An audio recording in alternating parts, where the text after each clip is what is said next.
Bago pa dumating ang mga Kastila, ang mga sinaunang Pilipino ay mayroon ng ugnayan sa iba't ibang pamayanan sa loob at labas ng kapuluan.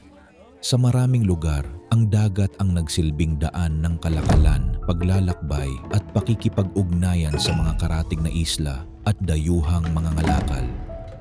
Sa kalakalan, hindi lamang pera ang mahalaga. Ipinagpapalit noon ang mga bagay na may gamit at halaga sa pamayanan.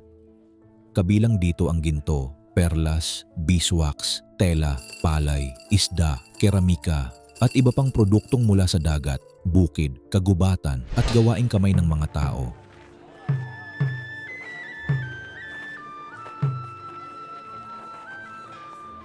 May mga tala at pag-aaral na nagpapakita ng pakikipag-ugnayan ng mga sinaunang pamayanan sa mga mangangalakal mula sa ibang bahagi ng Asya. Sa pamamagitan ng dagat, nakarating sa kapuluan ang mga porselana, bakal, tela at iba pang produkto. Kapalit nito, may mga lokal na produkto ring lumalabas mula sa mga pamayanang Pilipino. Ang kalakalan ay hindi lamang usapin ng produkto.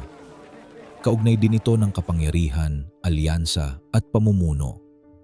Ang dato at ang kanyang angkan ay maaaring magkaroon ng mahalagang papel sa pag-aayos ng ugnayan, proteksyon ng kalakalan at pakikipagkasundo sa ibang pamayanan. Sa pag-aaral ng kalakalan sa sinaunang Pilipinas, makikita na ang ating mga ninuno ay hindi nakahiwalay sa mundo.